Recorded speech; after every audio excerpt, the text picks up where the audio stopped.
जिनमें Nobel prize दिया जाता है, जिनमें से फिजिक्स है, केमिस्ट्री है, मेडिसिन है, लिटरेचर है और पीस, ये 5 मैदान में जिनमें लोगों को नोबेल प्राइज दिया जाता है।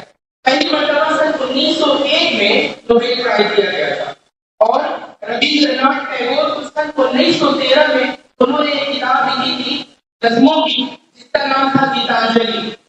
उसकी वजह से इनको नोबेल प्राइज का इनाम किया गया था 1913 में।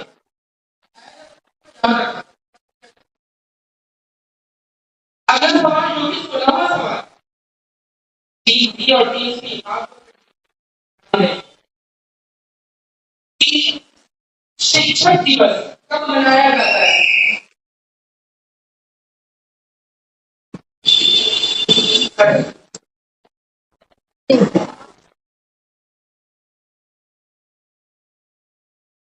ऐसा आप बताओ, ये कैसे हो गया?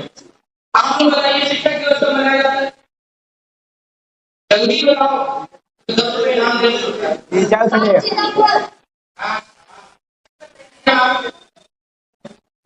दे दीजिए, अभी दे देना, ठीक है? मौका देंगे बेटा।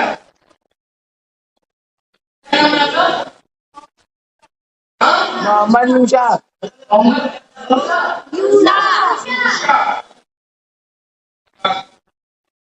5 सितंबर को मनाया जाता है और ये हमारे सेकंड प्रेसिडेंट जो थे डॉक्टर एस राधा कृष्णन, उनके जन्मदिन को मनाया जाता है। इसके तौर पर टीचर्स डे या शिक्षक दिवस के तौर पर मनाया जाता है, लेकिन वो हिंदुस्तान में 5 सितंबर को टीचर्स डे हिंदुस्तान में मनाया जाता है, लेकिन इंटरनेशनली यानी बैन अवी तौर पर 5 अक्टूबर को टीचर्स डे के तौर पर मनाया जाता है। 5 अक्टूबर को पूरे दुनिया में टीचर्स डे के तौर पर मनाया जाता है। अगला है 17वां सवाल, कौन फ्लाइंग स्टिक के नाम से जाने जाते हैं?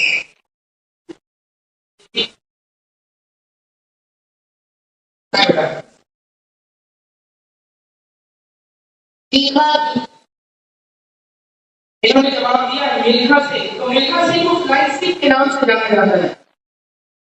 बड़ी अजीब सी बात।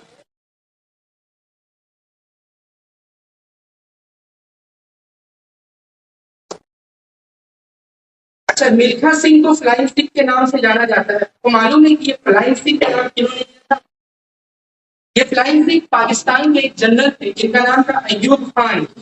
एक बार एशियन गेम सन 1960 में जहाँ पर इन्होंने मेडल जीता था, उस वक्त इनके दौड़ने के अंदाज को देख करके इनका नाम इन्होंने फ्लाइंग स्टिक रखा था। ये पंजाबी थे, सिख थे, पगड़ी से इनके समझ में आ जाता था, इसलिए इनका नाम मिल्खा सिंह के बजाय क्या रखा था? फ्लाइंग सिंह। अगला सवाल जो कि 18वां सवाल है, आप तमाम लोग गौर से सुनिएगा।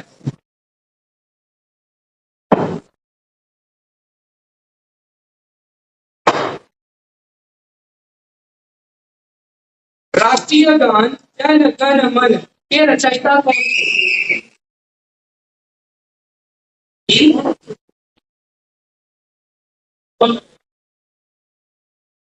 थे? तो इन्होंने बताया है रविंद्रनाथ टैगोर। इनका जवाब बिल्कुल दुरुस्त है। रविंद्रनाथ टैगोर एक ऐसे शख्स है जिन्होंने सिर्फ हिंदुस्तान के लिए नहीं बल्कि इन्होंने बांग्लादेश और श्रीलंका के लिए भी लिखा था। ठीक है, बांग्लादेश और श्रीलंका के लिए भी इन्होंने कौमी गीत लिखे थे।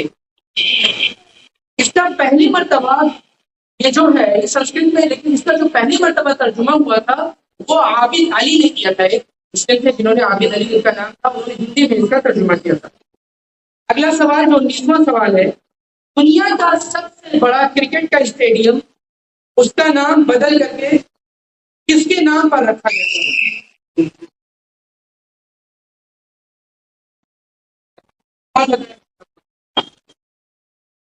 नरेंद्र मोदी।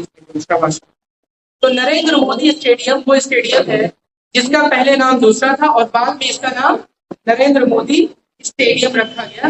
पहले इसका नाम था सरदार वल्लभ भाई पटेल स्टेडियम। ठीक है, और इसमें ये दुनिया का सबसे बड़ा क्रिकेट का स्टेडियम है जिसमें लगभग 1,32,000 लोग बैठ करके आराम से बैच या कोई भी प्रोग्राम देख सकते हैं। 1,32,000 लोग। इसके पहले सबसे बड़ा जो स्टेडियम था वो मेलबोर्न का क्रिकेट ग्राउंड था, जिसमें 1,29,000 लोग बैठ करके बैच देख सकते थे। अगला सवाल जो कि 20वां सवाल है, क्रिकेट का जन्मदाता कौन से देश को कहा गया है? आपने पहले तो सीटी बताई, बहुत सवाल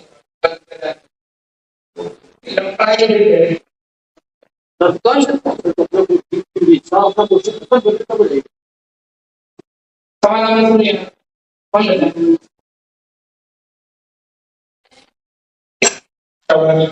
इसका जवाब सही है कि इंग्लैंड को क्रिकेट का जन्मदाता यानी क्रिकेट को इजाद करने वाला माना जाता है, और फादर ऑफ क्रिकेट यानी क्रिकेट बाक्स, ठीक है, इसको कहा जाता है डब्ल्यू.जी. ग्रेस को, और वो भी इंग्लैंड के रहने वाले थे। अगला सवाल जो कि 20वां सवाल है वो एक नारा है, जय जवान जय किसान का नारा किसने दिया?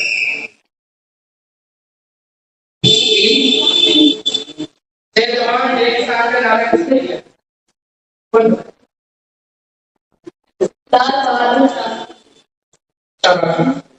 लाल बहादुर शास्त्री जी ने जय जवान जय किसान का नारा दिया था। अच्छा, गेस कर सकते कब दिया होगा? आजादी से पहले, आजादी के बाद? आजादी के बाद। आजादी के बाद? आजादी के पहले। हाँ, क्योंकि सब नारा आजादी के पहले ही बनाया ना, इसको भी आजादी के पहले बनाया गया होगा। अच्छा, कहाँ के रहने वाले थे आप? रामनगर के रहने वाले थे। आप बताए तो नहीं थे? सवाल करवाया नहीं, इनाम मिलेगा बेटा। क्या मतलब? क्लास के। अच्छा, लाल बहादुर शास्त्री हिंदुस्तान के दूसरे वजीर आजम थे, और इन्होंने सन 1965 में जब जवाहरलाल नेहरू की वफात हो गई, तो 1965 में जब पाकिस्तान ने हिंदुस्तान पर हमला किया था, तो उस वक्त हिंदुस्तान में अनाज की भी कमी थी और जवानों की भी कमी थी। तो उस वक्त उनको पानी के लिए को उभारने के लिए सन 1965 में इन्होंने जय जवान और जय किसान का नारा दिया। अगला सवाल जो कि 22वां सवाल है वो आपके सामने ये है कि भारत के झंडे की लंबाई और चौड़ाई का अनुपात कितना होता है?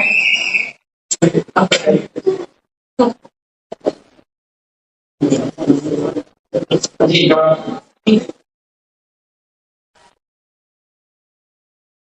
तीन क्या है? चौड़ाई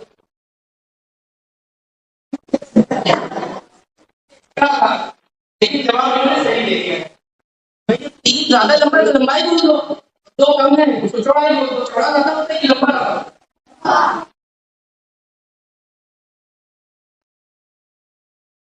ठीक है। अगला सवाल, गर्मी बहुत ज्यादा है, जल्दी जल्दी पूरा करते हैं। अगला सवाल जो कि 23वां सवाल है, ताजमहल किस नदी के किनारे स्थित है?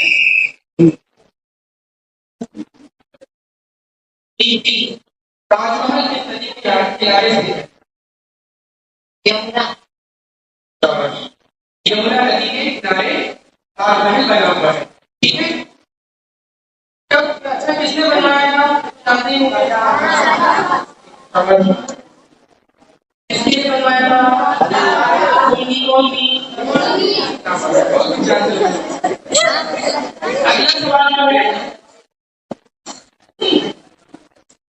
अगला सवाल है जो कि 24वां सवाल है, कागज का आविष्कार किस देश में हुआ?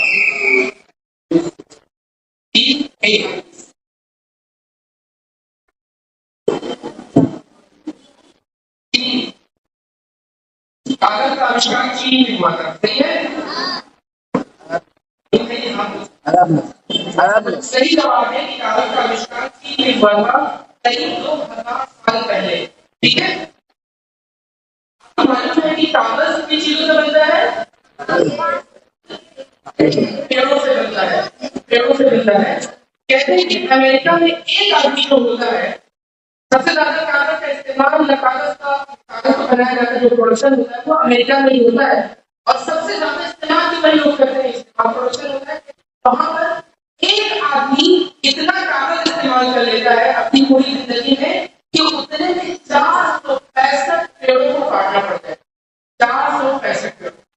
और आपको मालूम है कि पेड़ हमारे लिए कितने मुफीद और कितने अहम हैं। पेड़ों से हमें क्या मिलती है? ऑक्सीजन मिलती है। वो हमारे पर्यावरण, हमारे माहौल को साफ करने में हमारी बहुत मदद करते हैं, इसलिए उनकी हिफाजत करनी चाहिए। अगला सवाल जो है वो है,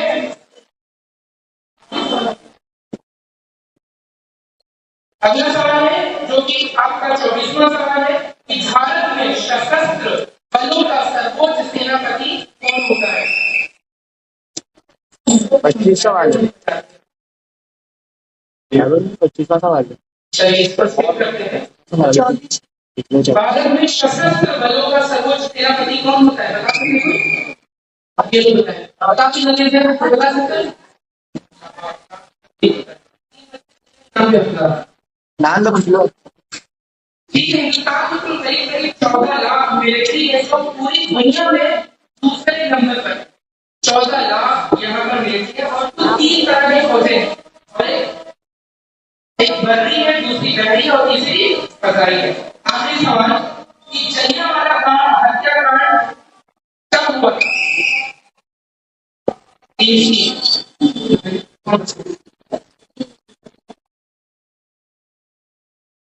1919 में। सही जवाब है कि 1919 में जलियांवाला बाग हत्याकांड हुआ था। आखिरी सवाल है स्वर्ण मंदिर किस राज्य में स्थित है?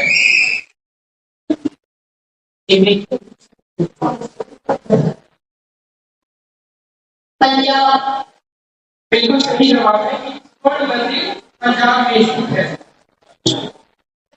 इस तरह से कोई मुकाबला नहीं कर सकता।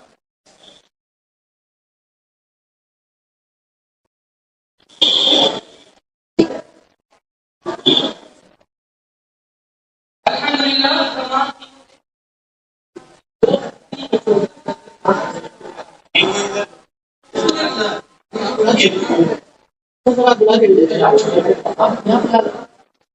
तीनों बच्चों से गुजारिश है कि वो सामने आए और लोगों को दिखाएं कि उनसे अलग है।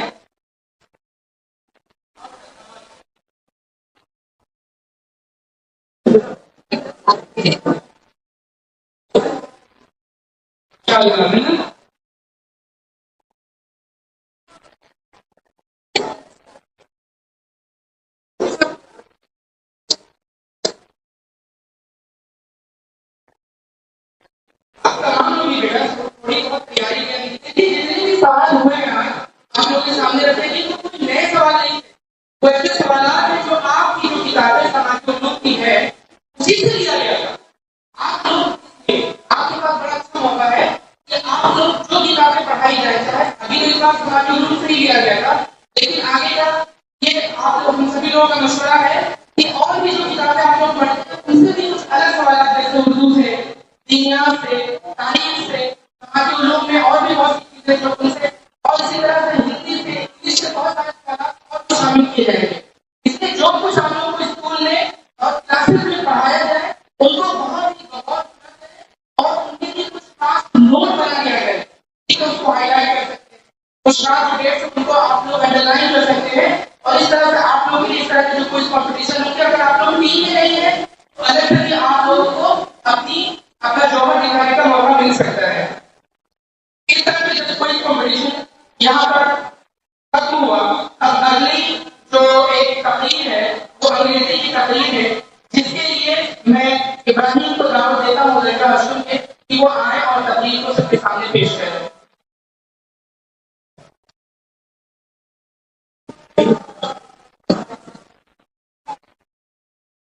अस्सलामु अलैकुम वरहमतुल्लाहि वबरकातुहू।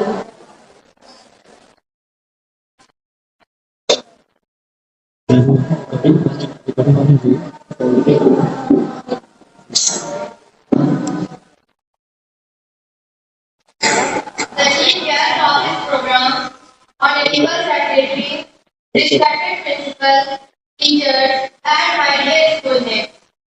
Today is the 18th August 2022, and gathered here to the amrit mahotsav of our 75th Independence Day. Wish you a very happy Independence Day.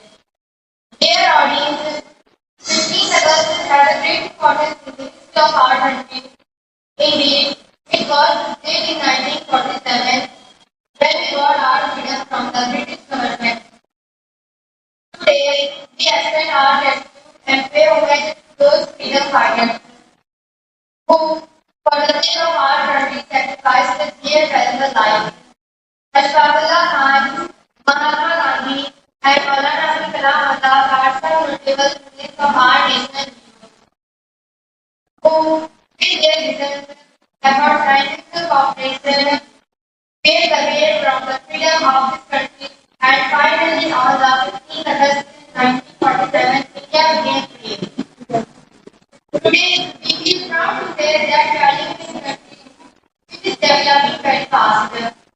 We are the citizens of a nation which is progressing in each and every field.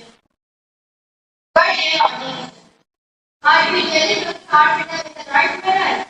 Are we really successful in bridging the gap of freedom, religion, and other our Indian brothers and sisters? If so, then why should we give the sense of insecurity, injustice, chaos, and biasness? The answer is this: that forward is the true meaning of the freedom. We have limited ourselves from the path of our ancestors and are no more sincere in our deeds. Therefore, on this occasion, let us have a pledge that we, the student of this country, by burning the candle of knowledge, inshallah, will strive to work harder and harder in order to achieve and fulfill our ancestors.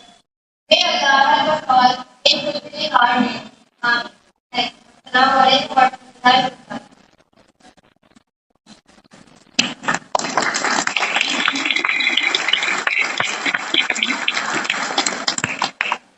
अल्हम्दुलिल्लाह, माशाअल्लाह, बारकल्लाहु Feke. बहुत अच्छी तकरीर रही और इससे पहले भी जिन बच्चों ने जिस तरह के भी अपने परफॉर्मेंस दिए, माशाअल्लाह बहुत ही अच्छा रहा। हमें आप लोगों से इतनी भी तवक्को नहीं थी, लेकिन आप लोगों ने जिस तरह से मेहनत की, जिस तरह से तैयारियां की, वो आपके लिए काबिल तारीफ है। आप तमाम लोग इसके लिए बहुत सारे मुबारकबाद की मुस्तहिक हैं। अल्लाह ताला आपको मज़ीद कामयाबी से मुमकिनात करे। आपके लिए बस एक दुआ है और एक मशवरा है। तो अल्लामा इकबाल ने कहा था, मंजिल से आगे बढ़कर मंजिल तलाश कर, मिल जाए तुझको दरिया समुंदर तलाश कर, हर शीशा टूट जाता है पत्थर की चोट से, हर शीशा टूट जाता है पत्थर की चोट से, पत्थर ही टूट जाए वो शीशा तलाश कर। यानी आप लोगों के अंदर बहुत सारी कमियां होती हैं, बहुत सारी खामियां होती हैं, आपके सामने बहुत सारे मुश्किलात होते हैं, आपके पास वक्त कम होता है, आपको यहाँ से जाने के बाद घर पर भी मेहनत करनी होती है, वालिदैन का ताउन करना होता है, लेकिन उसके बावजूद भी आप में वो हुनर है, आप में वो बात है, आप में वो कमिटमेंट होनी चाहिए कि आप ज्यादा से ज्यादा आगे बढ़े और खूब मेहनत करके उन बुलंदियों और उन बुलंदियों और मकाम तक आप लोग पहुंचे जहां दूसरे मदारिस या स्कूलों के बच्चे पहुंचते हैं। आप लोगों को ज्यादा से ज्यादा इस मैदान में भी मेहनत करने की जरूरत है और इसके अलावा दूसरे भी मैदान है, चाहे वो कंपटीशन का मुकाबला हो, किसी तरह का बैतबाजी हो, इसी तरह से खुशक नवेसी हो, इसी तरह से इंग्लिश के टीचर्स हो, उर्दू के टीचर्स हो, जो भी जिस तरह के भी मुकाबले हो, उसके लिए आपको हमेशा तैयार रहना चाहिए और उसकी तैयारी के लिए आपके अंदर हर तरह की बात है। आप अपने आप को कभी भी कमतर न समझिए। क्यों? क्योंकि वो जिक्र क्या गिरेगा जो घुटनों के बल चले, वो जिक्र क्या गिरेगा जो घुटनों के बल चले, गिरते हैं शैतानी मैदान जंग में। जब आप चलेंगे गिरेंगे तभी आप कुछ सीखेंगे। अगर आप चलेंगे ही नहीं, अगर आगे बढ़ाएंगे नहीं, तो फिर आप कामयाब नहीं हो सकते। इसलिए अपने अंदर जोश लाइए, अपने अंदर हिम्मत लाइए और कोशिश करिए कि आप भी अपना एक मकाम बनाएंगे, आप भी आपकी एक आंख बार शान होंगे। इंशाअल्लाह उम्मीद है कि आप लोग इसके लिए खूब मेहनत करेंगे। अब उसके बाद रिजल्ट के ऐलान